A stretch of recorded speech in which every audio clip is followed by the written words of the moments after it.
अस्सलाम वालेकुम। Second year chemistry, क्या हाल है? ठीक ठाक हो? खैर खैरियत से हो? मौजें कर रहे हो?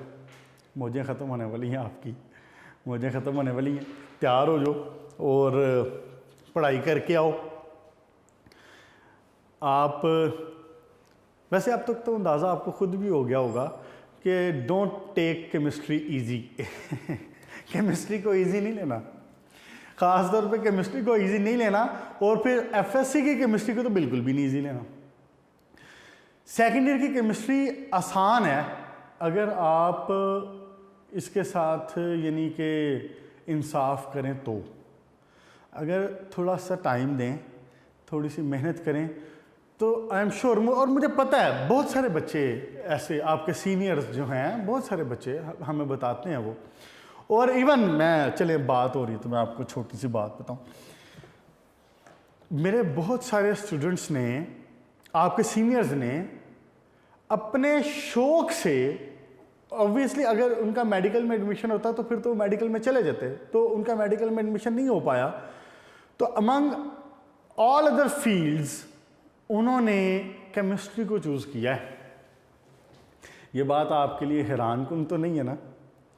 उन्होंने अपना बीएस केमिस्ट्री में किया। बहुत सारे आपके सीनियर्स ऐसे हैं, गर्ल्स में भी और बॉयज़ में भी, बहुत सारे सीनियर।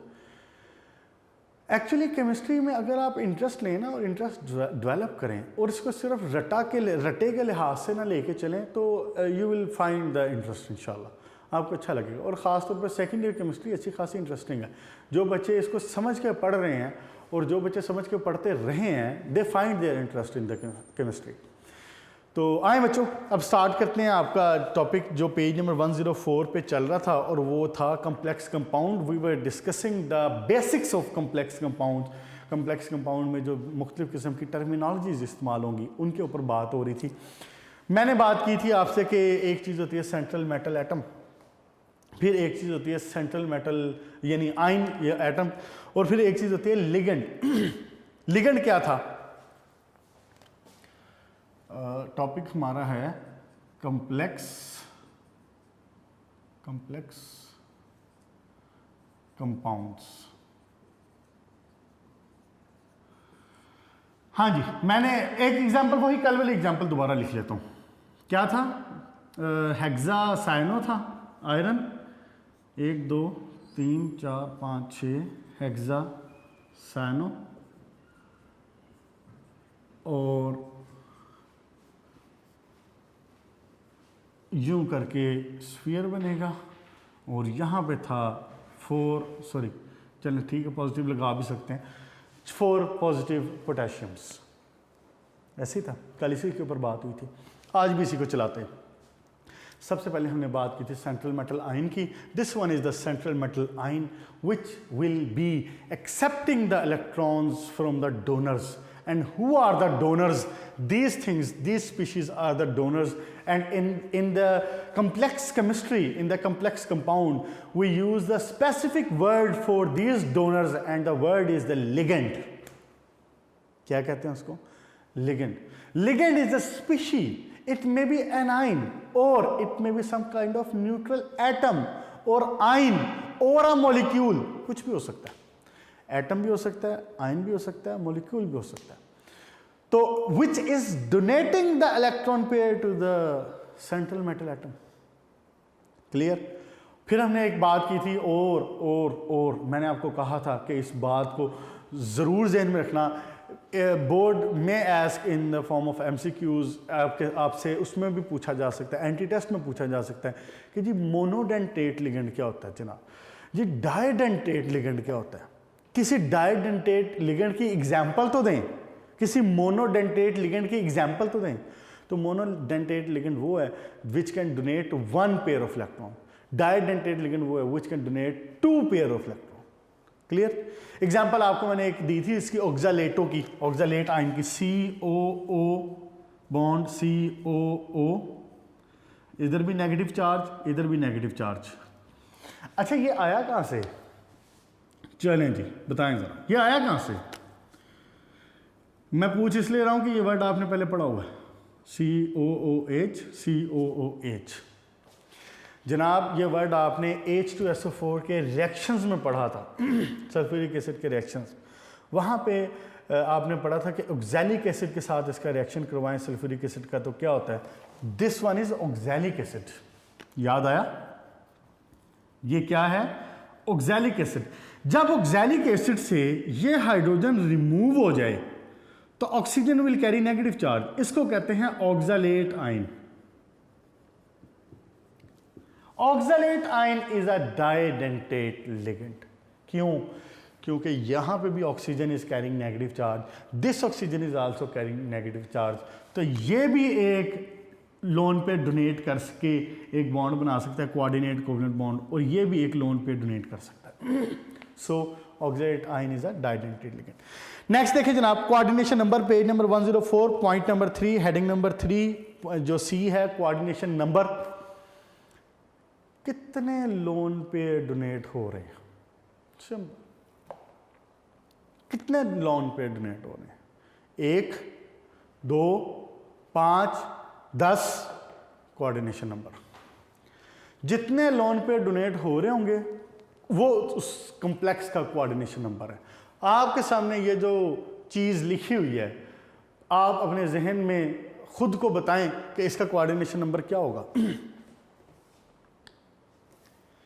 इस ब्रैकेट के अंदर रहना है, इसका इस चीज से कोई लेना देना नहीं। मैंने आपको कल भी बताया था कि it is for the balancing only, to balance the charge.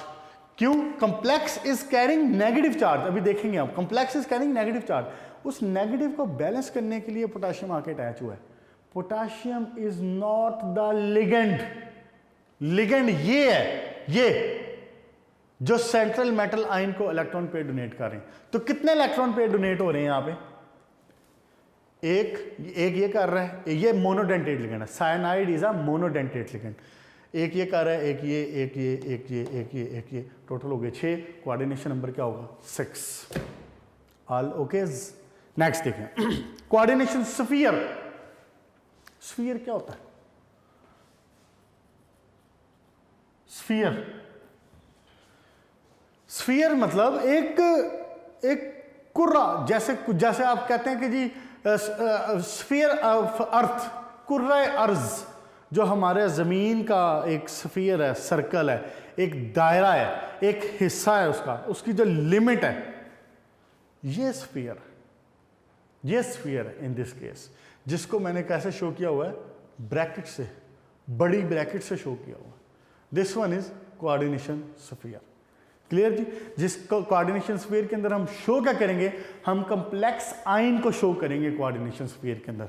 ये देखें, ये कोऑर्डिनेशन स्फीयर है, द थिंग, द एरिया जो कि ब्रैकेट्स के अंदर है, ये ब्रैकेट्स के अंदर कोऑर्डिनेशन स्फीयर। क्लियर जी? नेक्स्ट देखें, एग्जांपल, सिंपल सिंपल सी, कोई भी 1-2 एग्जांपल याद रख लें। जैसे मैं एक एग्जांपल दे के सारी चीजें एक्सप्लेन कर रहा हूं ना, आप ऐसा कर सकते हैं। 1 या 2 एग्जांपल कोई भी इजी सी जो रहती हैं ज़हन में, उनको याद रखें। कोई भी पूछ लेता है, सेंट्रल मेटल आयन पूछता है, लिगेंड पूछता है, कोऑर्डिनेशन नंबर पूछता है, स्फीयर पूछता है, जो मर्जी पूछता है, आप उसी एक आधी एग्जांपल को उठा के एक्सप्लेन कर दें। ये इतनी ढेर सारी जो एग्जांपल इसने दी, करने की जरूरत नहीं है। एक नजर देख ले इनको, बस कर 1-2 लें, ठीक है? ओके जनाब अली। अच्छा, कोऑर्डिनेशन स्फीयर, अब वही वाली बात आ गई, पहले वाली। क्या? Coordination sphere can have negative charge, coordination can have positive charge, coordination sphere can be neutral, सारा कुछ हो सकता है। कैटाइन भी हो सकता है, एनाइन भी हो सकता है, न्यूट्रल भी हो सकता है। क्लियर जी? ओके जनाब, इसकी एग्जांपल्स भी लिखी हुई हैं, ठीक है? उसके बाद देखें, charge on the coordination sphere. अब यहां पे वही आ गई जैसे आप ऑक्सीडेशन स्टेट निकाला करते थे, ये वही बात है। अब चार्ज कैसे निकालेंगे देखें जरा। अब मैं क्या करता हूं, इसको करता हूं रेज, और बल्कि इसको भी रेज करता हूं। अब हमने सिर्फ चार्ज कैलकुलेशन करनी है ना। K4 ये एक कंपाउंड है, K4 आयरन हेक्सासाइनो क्लोज, यही था जिसको मैंने ओपन करके लिखा हुआ था। अब मैंने उसको क्लोज करके लिख दिया। साइनाइड का जो चार्ज है ना ये होता है -1। क्या? इसकी साइनाइड का जो चार्ज है ये होता है -1। हम कुछ एक लिगेंड डिस्कस करेंगे। मैंने आपको बताया कि कॉम्प्लेक्स केमिस्ट्री जो है ये कॉम्प्लेक्स कंपाउंड्स की केमिस्ट्री और ऑर्गेनोमेटालिक केमिस्ट्री बड़ा वसी सब्जेक्ट है, तो बहुत तफसील में मैं नहीं जाऊंगा क्योंकि आपकी बुक में बहुत तफसील नहीं दी हुई, तो फिर बिला वजह हमें इतना तफसील में जाने की ज़रूरत नहीं है। हम सिर्फ उतनी ही बात डिस्कस करेंगे जो आपकी बुक में है, अदरवाइज डिटेल में जाएंगे ना तो टाइम कंज्यूमिंग भी होगा और उसका फ़ायदा भी कोई नहीं होगा आपको ऐसा इंफॉर्मेशन के सिवा।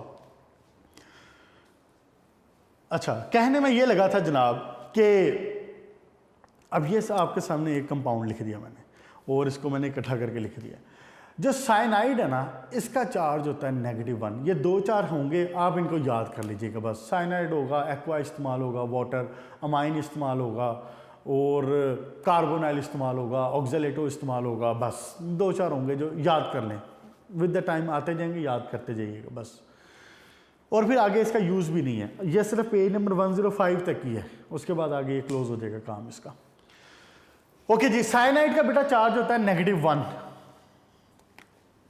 तो हैं कितने साइनाइड? -6। क्लियर जी। आयरन का इस केस में जो ऑक्सीडेशन स्टेट है वो है +2। अब मुझे ये बताएं, सिंपल कैलकुलेशन जो आप ऑक्सीडेशन स्टेट निकाला करते थे, सिंपल सी बात। साइनाइड का 1 के ऊपर चार्ज क्या है? -1। 6 के ऊपर क्या हुआ? -6। तो आयरन का इस केस में है +2, तो बैलेंस करेगा -6 इसके साथ। इसमें से 2 में से इसमें से 2 निकालेंगे तो पीछे बचा क्या? 4, और साथ में साइन क्या आ जाएगा? -4। साइन आ जाएगा ना नेगेटिव, इसकी वजह से, 6 की वजह से। तो 6 में से 2 गए, 4 बचा और साइन आ गया नेगेटिव, तो इसका मतलब है क्या बना ऊपर इसके ऊपर चार्ज? -4। इसको कहते हैं charge on the sphere, charge on the coordination complex. बस इतनी सी बात कि कोऑर्डिनेशन कॉम्प्लेक्स के ऊपर चार्ज क्या है। इस केस में coordination complex is carrying -4 charge. इतनी सी बात, क्लियर। अब अगली बात छोटी सी वो ये कि -4 को बैलेंस करने के लिए यहां पे 4 पॉजिटिव आके लग गए हैं। पोटाशियम 1 का चार्ज क्या होता है? 1 है कितने? 4 +4। गौर से देखें जरा, this +4 is balanced by this -4। +4 balance हो गया -4 के साथ, न्यूट्रल। ओवरऑल क्या हो गया? न्यूट्रल। मेरा बताने का मकसद ये है कि इसमें से अलग अलग निकाल के इसके साथ बैलेंस नहीं होंगे।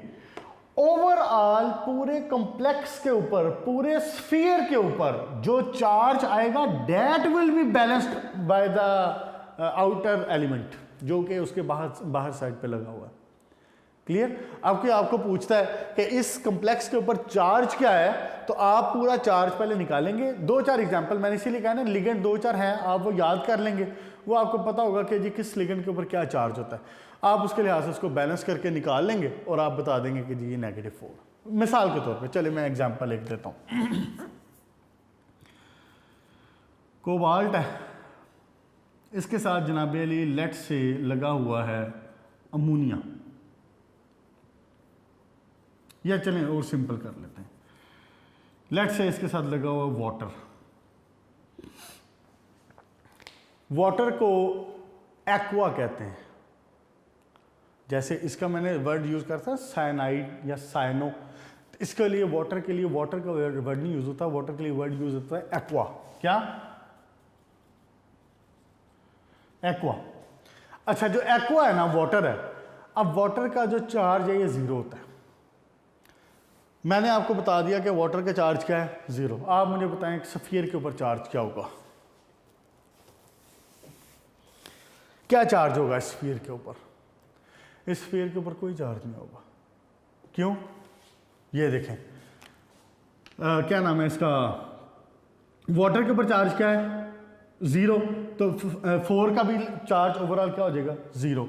अच्छा, अब इस स्फीयर के ऊपर जो भी चार्ज होगा that will come from cobalt. अगर कोबाल्ट, बात गौर से सुने, अगर कोबाल्ट 0 ऑक्सीडेशन स्टेट में है तो सफीर के ऊपर कोई चार्ज नहीं। अगर लेट्स से कोबाल्ट है +2 ऑक्सीडेशन स्टेट में तो सफीर के ऊपर क्या आ जाएगा, +2। फिलहाल सिर्फ एग्जांपल दे रहा हूँ, इस लिहाज से आगे हो जाएगी बात क्लियर मजीद। क्लियर जी, सफीर के ऊपर चार्ज इस तरह से निकाला जाता है। नेक्स्ट है जनाब Ali, one of the most important short questions of this chapter and that is chelates. What is chelate? Chelate क्या होते हैं जनाब?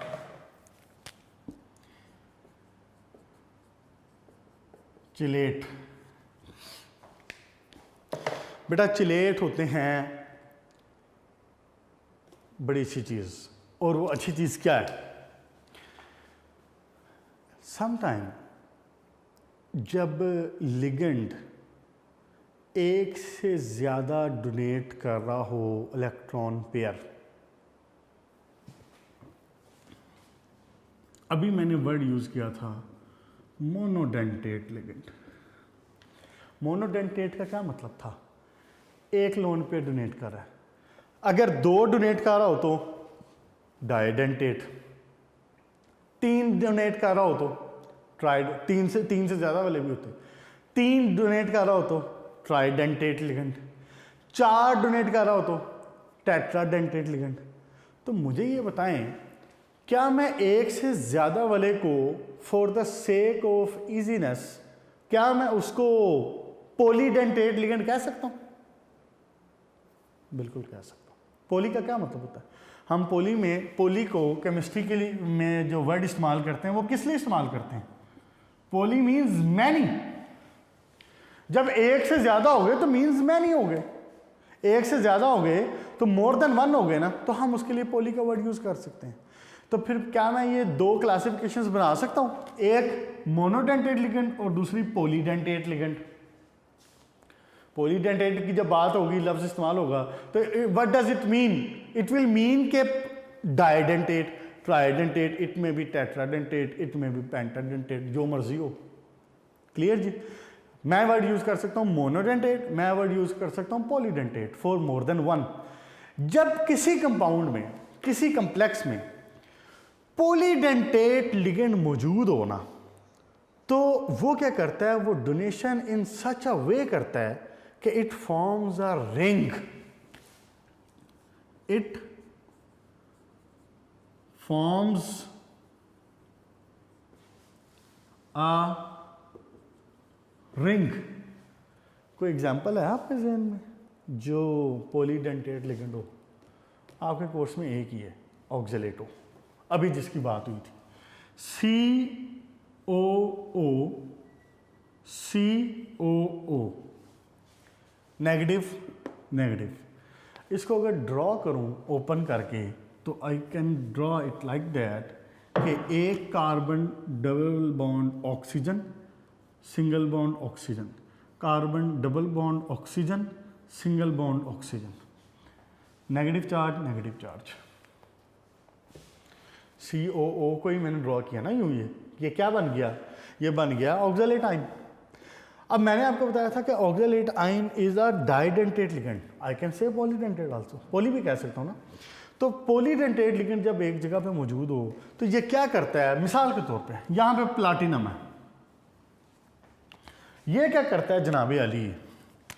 ये इसको अपना ये लोन पेयर डोनेट करता है, इसी तरह ये अपना लोन पेयर इसको डोनेट करता है। अब दूसरी तरफ भी अगर एक पॉलीडेंटेट लिगेंड, और हम एग्जाम्पल यही लेंगे जो आपके कोर्स में सिंपल सी एग्जाम्पल है, ये मौजूद हो CO ऑक्सीजन, ये भी इसी तरह डोनेट कर रहा हो, तो it forms a complex ring.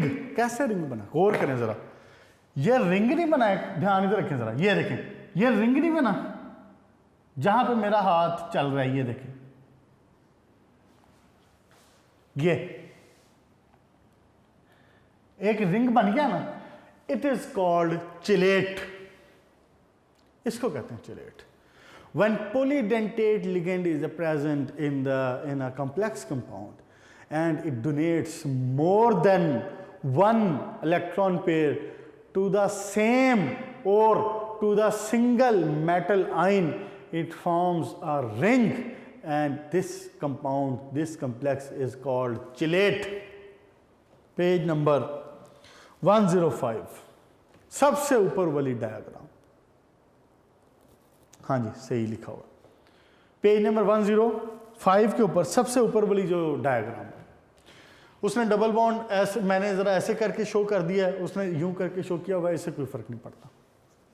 Clear जी बात।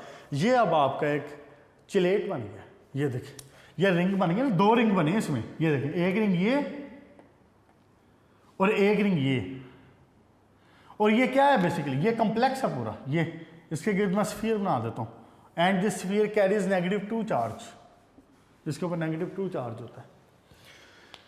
तो ये जनाब एक स्फीयर, अच्छा एक स्फीयर, एक रिंग में कितने मेंबर हैं, देखें जरा गौर से।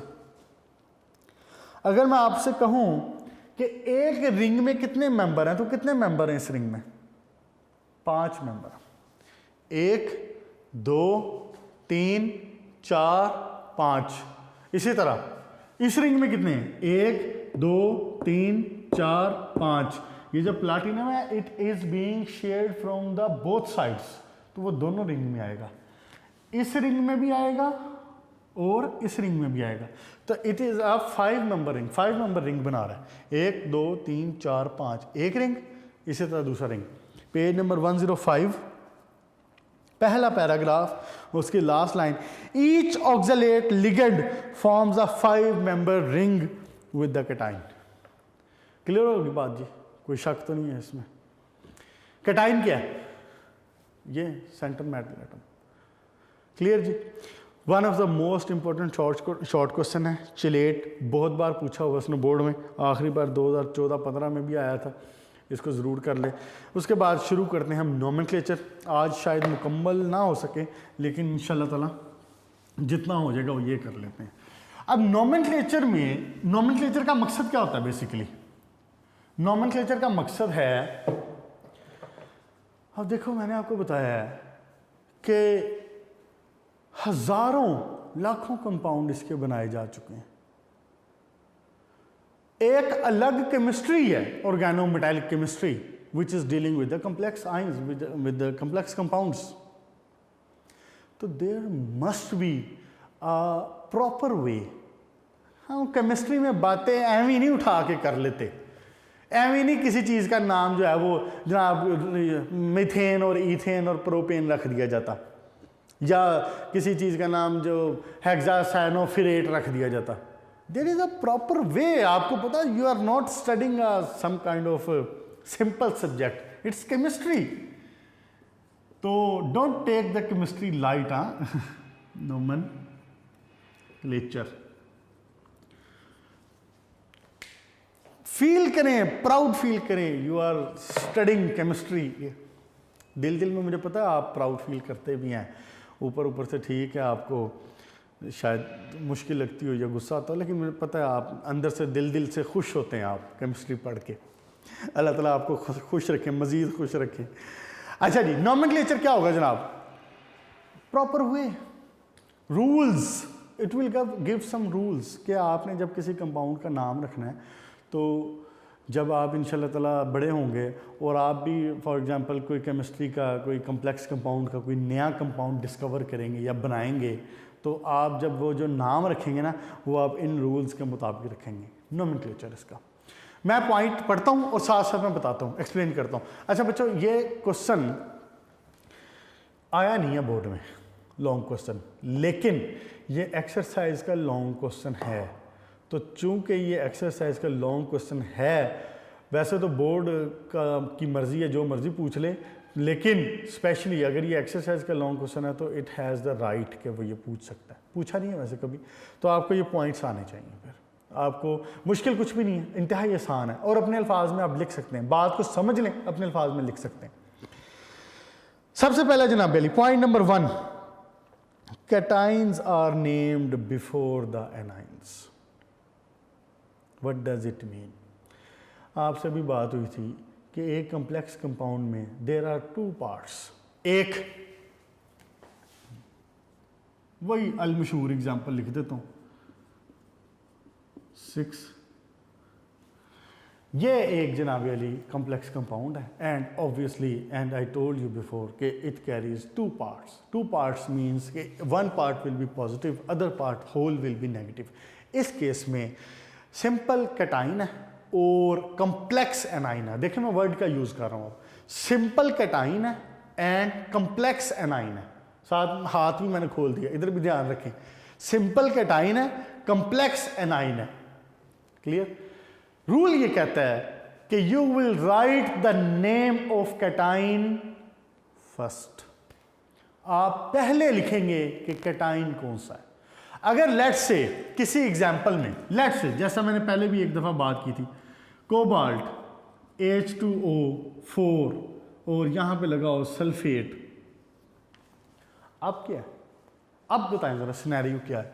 Now it is having complex cation simple A9. तो पहले क्या कहता है, रूल क्या कहता है कि पहले किसका नाम लिखेंगे? पहले you will right the name of cation. तो इस केस में, इस एग्जांपल में you will right the name of complex first, last में आएगा सल्फेट। और इस एग्जांपल में जो मैं एग्जांपल दे रहा हूं, you will right the positive first, यानी पोटेशियम फर्स्ट, उसके बाद आएगा। तो इसका नाम क्या लिखेंगे आप? You will right potassium.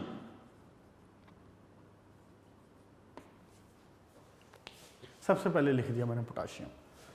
इसकी बात करता हूँ, इसको फिलहाल रेड में, ये मैंने समझाने के लिए लिखा है, मैं इसको एग्जाम्पल को एक्सप्लेन करूंगा। सबसे पहले मैंने लिख दिया पोटाशियम। रूल क्या कहता है? रूल नंबर 2 कहता है, point number 2, in naming the coordination sphere. अब हमने कोऑर्डिनेशन स्फीयर का नाम लिखना ना, पहले आपने कैटाइन लिख दिया, तो अब उसके बाद पीछे बचा क्या है? Negative coordination sphere. In naming the coordination sphere, ligands are named in alphabetical order. Ligands will be named in the alphabetical order. A, B, C, D, E, F, G, H, I, J. A पहले, B बाद में, C से शुरू होने वाले बाद में, alphabetical order. अब इस केस में ये एग्जाम्पल नहीं आएगी। क्यों? क्योंकि इसमें लिगेंड है ही, 1 टाइप ऑफ लिगेंड है, सिर्फ साइनाइड ही है। अब मिसाल के तौर पे अगर मैं एक एग्जांपल और लिख दूं और यही वाली एग्जांपल लिखने लगा हूं, पेज नंबर 109 पे एग्जांपल में, सॉरी 105 पे एग्जांपल्स में जो पॉइंट नंबर 2 है, सेकंड वाली एग्जांपल, प्लैटिनम Cl और क्या है जनाब अली, NO2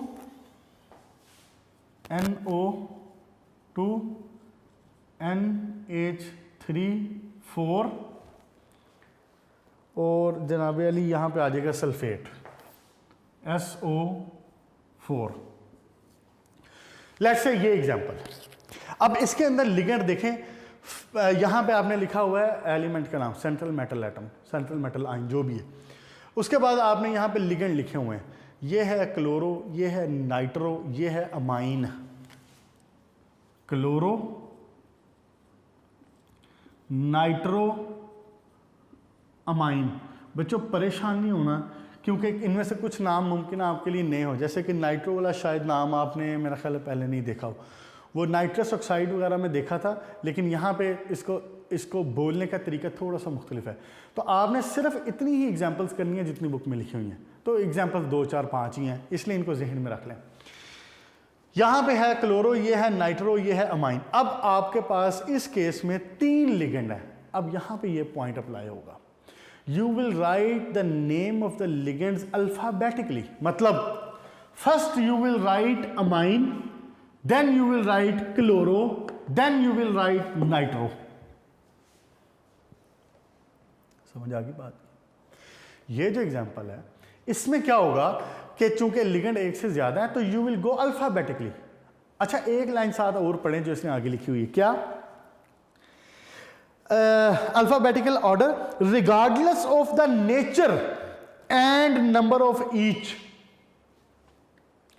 इस बात का ख्याल नहीं रखना कि जी उसके ऊपर चार्ज कौन सा है, उसकी नेचर क्या है, वो ज़्यादा है या कम है। Rule is you will go alphabetically. Chemistry हम किसी के साथ ज्यादती नहीं करते, चाहे कोई 2 है, चाहे कोई 4 है, चाहे कोई 10 है, ना जी ना, आप अपनी लाइन में लगें अल्फाबेटिकली जब आपकी बारी आएगी। क्लियर? इट मीन्स कि in this example you will write first amine, then you will write chloro, then you will write nitro. अब चूंकि मैं एग्जाम्पल इसकी बात कर रहा हूं, उसमें है ही एक है, तो इसमें सिर्फ मैं क्या लिख दूंगा, साइनो। ठीक हो गया, मैंने इसका नाम लिख दिया साइनो। अभी मैं बताता हूं साइनो कैसे लिखा है, नेक्स्ट पॉइंट में बात होती है। Point number 3, the prefixes di, tri, tetra, penta, hexa will be used to specify the number of the coordinated ligand. Simple, 2 ligand लगे हुए हैं तो यू विल राइट डाई, 4 लगे हुए हैं यू विल राइट टेट्रा, 6 लगे हुए हैं यू विल राइट हेक्सा, 8 लगे हुए हैं यू विल राइट ऑक्टा, 10 लगे हुए हैं you will write deca. Okay जी, कितने लिगेंड लगे हुए हैं जनाब? यहाँ पे 6 लगे हुए, तो आप यहाँ पे बताएंगे 6 के लिए क्या यूज होना है? हेक्सा। मोनो के लिए तो लिखने की जरूरत है, खाली साइनो लिख दें। डाई के लिए डाई साइनो, ट्राई साइनो 3 के लिए, 4 के लिए टेट्रा साइनो, 5 के लिए पेंटा साइनो। ठीक हो गया। अब यहाँ पे कितने लगे हुए हैं? इस एग्जाम्पल की बात कर रहा हूँ, यहाँ पे कितने लगे हुए हैं? 6। तो यहाँ पे मैंने गैप इसलिए छोड़ा था, यहाँ पे आएगा हेक्सा साइनो। अब इस वक्त तक नाम कितना बन चुका है टोटल? Potassium, hexa, cyano. अभी आगे देखते हैं, और इसका भी बताता हूँ कि ओ क्यों लगाया, साइनो क्यों लगा हुआ है। नेक्स्ट पॉइंट देखें जनाब, point number 4, the name of an anionic ligand end in suffix o. समझ आ गई बात? जो लिगेंड एनाइन है मीन्स जो लिगेंड नेगेटिव चार्ज है, मैंने आपको बताया था ligand can be negative charge और न्यूट्रल, पॉजिटिव नहीं होगा। लिगेंड पॉजिटिव नहीं होगा, ligand can be negative charge और न्यूट्रल। तो जो है नेगेटिव चार्ज उनके नाम के लास्ट में ओ लगाया जाएगा, इसलिए मैंने लिखा है साइनो। बोलने में CN को साइनाइड ही बोलते हैं, बोलने में नॉर्मली जनरल बात करने में CN लिखा हो ना कि यहाँ पे, उसको साइनाइड कहते हैं। लेकिन चूंकि नोमेनक्लेचर की बात हो रही है तो यू नो कि उसमें some kind of specific rules होते हैं, तो उन रूल्स के मुताबिक हम रूल्स इस तरह से वो रखे जाते हैं। उनका बेसिक मकसद ये होता है कि पूरी दुनिया में जब एक कम्प्लेक्स कंपाउंड का नाम लिया जाए ना, तो it should not have confliction, और ये किसी और कंपाउंड के साथ कन्फ्लिक्ट कभी ना हो। जब एक कंपाउंड लिखा जाएगा तो वो दुनिया में पूरा वही कंपाउंड हो एक। जैसे हमारे यहाँ तो नाम है ना, जैसे आसिफ नाम है तो आसिफ और भी हज़ारों बंदों के नाम है, इसी तरह अमजद और भी हज़ारों बंदों का नाम है, ऐसे ही ना। लेकिन केमिस्ट्री, आप you see greatness of chemistry, कि आप एक किसी कंपाउंड का नाम लिखेंगे ना, अगर आपने गलत नहीं लिखा तो पूरी दुनिया में वो सिर्फ एक ही कंपाउंड होगा, 2 कंपाउंड कभी आपस में मैच नहीं कर रहे होंगे उनके नाम। क्लियर जी? तो इसका रूल ये है कि नेगेटिव अगर लिगेंड है तो you will write O in the end of the name. इसीलिए याद आई ये बात, ऑक्सालेट था, मैंने वर्ड यूज किया था ऑक्सालेटो, और मैंने आपको कहा था कि मैं रीजन बाद में बताऊंगा। ऑक्सालेटो क्यों कहा था? क्योंकि COO नेगेटिव चार्ज था, COO नेगेटिव चार्ज था। ऑक्सालेटो नॉर्मली बात करेंगे जनरली तो ऑक्सालेट आयन कह सकते हैं इसको, लेकिन जब हम नोमेनक्लेचर में पुट करने की बात करेंगे तो we will say oxalato cyano. Clear जी? ओके जी, नेक्स्ट 5वां, the name of the neutral ligand will be unchanged. देखें डिफरेंस कर दिया ना हमने नाम से। अगर तो आपने लास्ट में ओ लगाया, it means the ligand is negative charge. देखें आप सुनने वाले किसी को भी बताएंगे तो उसको ये समझ आ जाएगी कि लिगेंड पे चार्ज नेगेटिव है। लेकिन अगर न्यूट्रल लिगेंड होगा तो it will not have any change, नाम उसका वैसे का वैसे ही रहेगा। मिसाल के तौर पे जैसा कि ये NH3 है, NH3 amine, NH3 neutral ligand है, 0 चार्ज होता है इसका। अमाइन, इसको मैंने अमाइनो नहीं कहा, लेकिन मैंने इसको नाइट्रो कहा है। अब देखें आपको पता चल जाएगा। इसको मैंने नाइट्रो कहा है तो इसका चार्ज -1 होता है, इसको मैंने क्लोरो कहा है इसका भी -1 चार्ज होता है, इसको मैंने लिखा है अमाइन, इसका मतलब आपको पता चल गया कि ये न्यूट्रल है। एक्वा, मैंने इसको लास्ट में ओ नहीं लगाया, मैंने एक्वा लिखा है, बताएं ये न्यूट्रल है या कैटाइन है? न्यूट्रल। क्लियर होगी जी बात? कैटाइन कह रहा हूं, सॉरी एनाइन। यहां से बात क्लियर होगी? ओके जी, नेक्स्ट पॉइंट देखें। The suffix ate comes at the end of the name of metal if the complex represents an anion, otherwise it remains unchanged. इसका मतलब ये है कि अगर कंप्लेक्स के ऊपर, अब देखो एक जुमले में एक आपके सामने नाम लिखा होगा और आपको पता चल जाएगा, अगर एक जुमले में उसके नाम के आगे लिख दिया ना 8 मेट, इसके बाद आना है अब सेंट्रल मेटल एटम, बस। पोटाशियम, हेक्सा, साइनो आयरन के लिए यूज करते हैं, फेरस या आयरन यूज होता है। तो जब आयरन के लिए नेगेटिव चार्ज हो, अब यहां पे ये किस कंप्लेक्स में है? कंप्लेक्स के ऊपर चार्ज क्या है? नेगेटिव है ना, -4, -4 है ना। तो जब कंप्लेक्स के ऊपर चार्ज नेगेटिव हो ना, तो हम क्या करते हैं, जो सेंट्रल मेटल एटम का, आयन का जो नाम है उसके लास्ट में वर्ड लगता है 8, फिर 8 याद करें, सल्फेट, याद आया? चैप्टर 3-4 में बात हुई थी। Sulphate, carbonate, nitrate, negative charge थे जो सारे आयंस। इसी तरह जब कंप्लेक्स के ऊपर, दोबारा गौर से बात सुन लें, मैं कंप्लेक्स की बात कर रहा हूं पूरे स्फीयर की, जब स्फीयर के ऊपर चार्ज नेगेटिव है तो मैं लिखूंगा फिर 8, और अगर ये चार्ज नेगेटिव ना होता तो मैंने खाली आयरन लिख लेना था, आयरन बस, फिर मैंने 8 नहीं लगाना था। अब मैंने क्या लिखा है? फिर 8। अब इसका नाम पूरा इस वक्त तक क्या हो चुका है? Potassium hexa cyano ferrate. Clear जी? लास्ट पॉइंट जी, the oxidation number of the metal ion is represented by a roman numerical in parenthesis following the name of the metal. Parenthesis का क्या मतलब हुआ कि इसको यहां पे थोड़ी सी जगह मुझे चाहिए, K4 आयरन CN6। अब आयन के ऊपर ये जो सेंट्रल मेटल एटम है, आयन है, इसके ऊपर चार्ज क्या है ये भी बताया जाएगा। निकालेंगे कैसे? निकालने का तरीका मैंने आपको बता दिया। कैसे निकालेंगे जल्दी जल्दी से? अब साइनो का होता है -1, -1 6 लगे हुए हैं, -6 का मतलब हुआ आयरन का +2 है, इसीलिए कंप्लेक्स के ऊपर -4 आ गया। ठीक है, ये -4 is being balanced by the potassium 4। तो आयरन के ऊपर चार्ज क्या होगा? 2। ये रोमन न्यूमेरिकल्स में यूं करके लिखा जाएगा इन पैरेंथेसिस, यानी ब्रैकेट्स में, छोटी ब्रैकेट्स में। ये इसका पूरा नाम। अच्छा, एक बात मेरे ज़हन में आई थी, पोटाशियम क्या नंबर नहीं बताते हम? इसका नंबर बताने की जरूरत नहीं है, मैंने आपको रीजन बताई है कि ये जस्ट बैलेंस कर रहा होता है स्फीयर को, इसका और कोई काम नहीं होता। ये स्फीयर को क्या कर रहा होता है? बैलेंस कर रहा होता है बस। तो वो हमें पता चल जाता है कि स्फीयर के ऊपर चार्ज क्या है, उसके लिहाज से यहाँ लगा दिया जाता है जितना पोटाशियम चाहिए हो या सल्फेट चाहिए हो। अब इसका नाम क्या होगा? पोटाशियम हेक्सासाइनोफिरेट 2। ये नाम पूरी दुनिया में सिर्फ इस कंपाउंड का होगा। आप केमिस्ट्री के किसी बंदे के सामने जाके बात करेंगे कि मुझे पोटाशियम हेक्सासाइनोफिरेट 2 चाहिए, तो वो आपको ये कंपाउंड उठा के देगा। क्लियर होगी बेटा बात?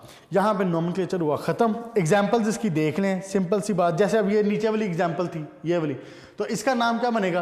पहले अब इनका नाम आएगा, तो इसमें आ जाएगा क्लोरो अमाइन, ये 4 अमाइन है, tetra amine, chloro, nitro, platinum के ऊपर जो चार्ज निकलेगा -2 निकलेगा, 2 आ जाएगा, और लास्ट में सल्फेट। यहां तक रखें इसको, पेज नंबर 105 की एग्जांपल्स तक। नीचे वाला जो ज्योमेट्री ऑफ कॉम्प्लेक्सेस है इसको इंशाल्लाह नेक्स्ट लेक्चर में बात करेंगे।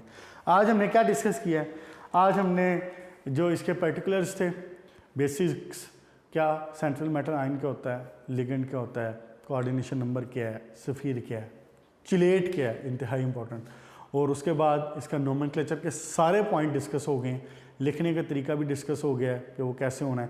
एक आधी एग्जांपल के साथ आप एक्सप्लेन कर सकते हैं अगर ये वर्ड में आता है तो, लॉन्ग क्वेश्चन।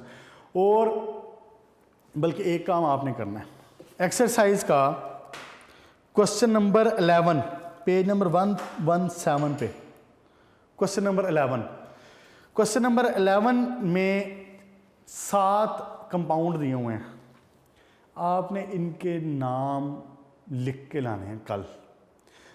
इंतहाई आसान है और इसी नोमेनक्लेचर से होंगे। अगर किसी किस्म का कोई इशू है तो वो फिर आप मुझे कॉल करके तो डिस्कस कर लेंगे।